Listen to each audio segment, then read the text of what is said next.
James Tynion and Gilliam March follow up the Joker War with a new Joker story centered around Jim Gordon, who with nothing left to lose in Gotham, takes a shady and wealthy woman up on her offer to hunt down the Joker and end the villain once and for all.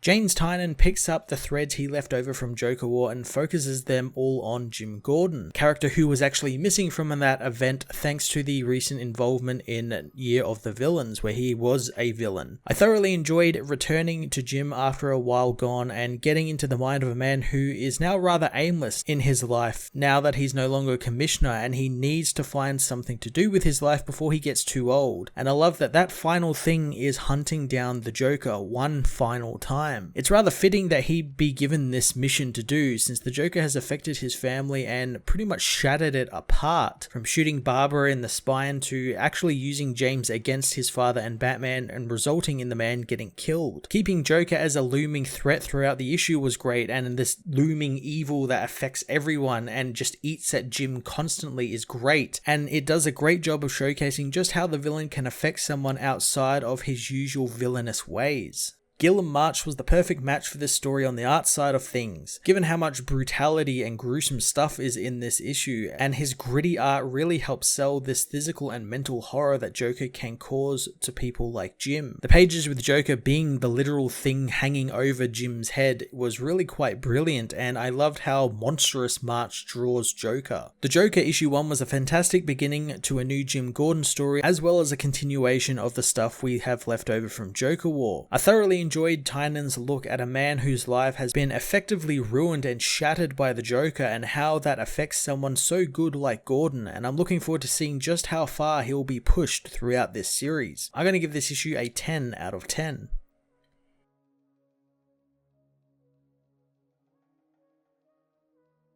The Joker issue 1 finds Jim Gordon drinking in Abernathy's bar, remembering his life in Chicago, just before he got a promotion and was transferred out to Gotham, with the notion that the city will sort out the honest cop. Now on the eve of leaving another city again, he finds himself unable to move as he hears a voice ask if he's old enough to get his boogeyman. Jim doesn't know what Danny Ryan, another career cop, means. Danny explains that it's the perp he sees when he closes his eyes at night, the one that's worse than the others. Jim knows that he has seen some rough things, but the man knows that Jim is still too young. Danny talks about how he doesn't understand what the horror of war is, and he won't pretend to, but in war, there is the knowledge that people have been going to war for as long as there have been people, but that's all different on the streets where barbarism isn't meant to be. Jim decides to leave, but not before Danny asks if he believes in evil, something Jim knows, but Danny knows that he's just a kid playing cops and robbers, and he's seen the true devil, telling Jim of a serial killer he caught cutting up a woman and eating her. Danny says that he never caught the man since he escaped after throwing a knife into his leg, but when he closes his eyes, he still sees the man holding pieces of the woman's face. Jim asks why he's being told this, and Danny tells him that there is the law and respecting the system and it's supposed to work, and while he knows that's important to Jim and he admires that about him, there is also evil, and when Jim sees evil, he better aim for the head. Jim takes Danny's words in, leaving the bar now realizing that Danny wasn't just some dirty cop trying to stop him from putting other corrupt cops behind bars. He was trying to give him a warning, and now he sees the devil each night he closes his eyes. Sometime later, A-Day happens at Arkham Asylum, and Jim learns what happened there, learning of the multiple deaths and how one guard, Sean Mahoney, survived, a man who had been denied a place on the police force 6 times while Jim was commissioner, which makes Jim question whether he judged the man wrongly. He soon hears that people also say that Batman was there, beating the officers to the scene, and how he helped spread the toxin, leading to Mayor Nakano to order arrest warrants for Batman since there wasn't any others he could arrest. He remembers hearing about the number of dead, with almost 100 patients escaping, but ones like Jeremiah Arkham and even Jonathan Crane are presumed dead. The biggest death, however, was Bane's, leading to many flags being erected and vigils being held in Little Santa Prisca. Jim remembers all the destruction he caused to the city, but also understands how he was a symbol of strength to people, which is why he doesn't believe for a second that Bane is dead and wants to look over the body. However, he is denied by the city coroner. 3 days after A-Day, Jim is called into Mayor Nakano's office, learning after Bullock resigned, the commissioner role is being run by a panel of bureaucrats, with Nakano overseeing the role himself. Jim is shown footage of Joker leaving the asylum after his initial attack in the Joker War, with them thinking that Joker planted bombs in the asylum before leaving the city with the intent of setting them off after he had left. Jim, however, already knew this since Batman shared this information with him days prior. Nakano wants Jim to become the city's new Joker Czar and spearhead the operation to bring the villain down, but Jim declines the offer, thinking the mayor should reconsider his stance on Batman, something that does not sit well with Mayor Nakano. Jim heads home, finding a message on his phone from Bullock about joining together to be a private investigator firm, but Jim doesn't like the idea of spending his days taking pictures of cheating couples, especially when it makes him remember Sarah and his own infidelities. Washing up, he knows that he wants to do something good with the rest of his life, and Barbara keeps telling him to close his eyes and picture the future, but all he hears is Joker's laughter. He knows keeping his eyes open aren't much better either, as the town has been taken by storm by Punchline, Joker's girlfriend, with people wearing clown masks and protesting the woman's imprisonment.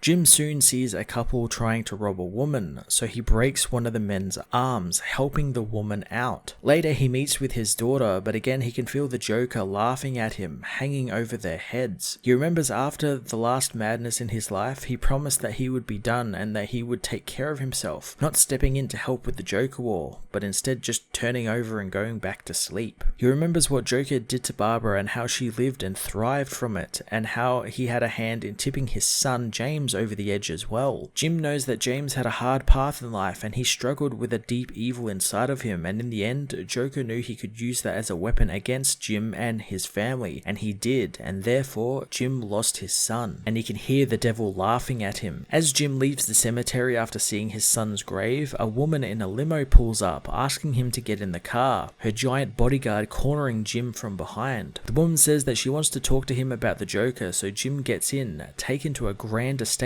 where Jim asks her some questions about her identity. But the woman says that that's a rather sensitive matter, telling him to call her Cressida, and Jim doesn't need to call her bodyguard anything. Jim says that women younger than his daughter don't usually ask him about the killers he hunts, and she better get to the point of him being there. The woman gets to the point, showing Jim some pictures of Joker stealing a private jet that was chartered to Belize from a private airfield outside Gotham, a jet that was owned by some family friends of the woman, and the flight that was never meant to be on the radar of the government. Jim wonders why she's bringing this information to him and not the police, but Cressida says the people she represents think the Joker reigned terror on Gotham for too long and they want him taken off the board, and who better to do that than Jim Gordon. Jim is surprised to hear this, but Cressida says that what other man is better than hunting the Joker than the man who has suffered so much at his hands. The woman wants Batman left out of this deal, however, and Jim finds that fair, but hopes that they don't expect him to drop everything and go to Belize. Cressida understands, knowing that Jim is getting on in years and doesn't have financial security, therefore they will give him a no-limits bank card to use during his investigation, as well as upon completion he will get $25 million, as well as the satisfaction that he finally got the Joker. She says that he has until the end of the week to think it over, and there will be a plane at the same airfield Joker took off from waiting for him to take him to Belize. Jim can't understand why she wants him to capture the Joker for $25 million, but Cressida says that he misunderstands. She wants Jim Gordon to kill the Joker. Jim is taken aback, saying that he was commissioner of Gotham and he's not some hitman, but Cressida says that the personal connections make him the perfect choice and one better than a hitman. He asks why he would ever agree to this, so the woman asks if he has ever seen evil, and after a haunting moment, Jim says he has. Cressida says that some people believe that wealth is evil and corrupts, and both know true evil, and the Joker is that true evil, since Jim's family would be intact if he didn't exist. She asks if he wants to end his career impoverished in the city Joker will attack again, or does he want to do one last great thing and reap the benefits. Jim can't answer her right then, and Cressida doesn't expect him to, want him to take the week and think it over, but he needs to know that Joker is out there and A-Day wasn't the end of the story. Jim soon remembers that after he became commissioner, he learnt that Danny Ryan committed suicide, having been made insane thanks to chasing down the leads on the the face-eating cannibal, but turning up nothing. And Jim guesses that maybe the boogeyman was too much for the man. He remembers how each time he caught the Joker, he locked him up, knowing that this was the last time, and each time Joker escaped. And it made him remember Detective Ryan's words, "If you see evil, aim for the head."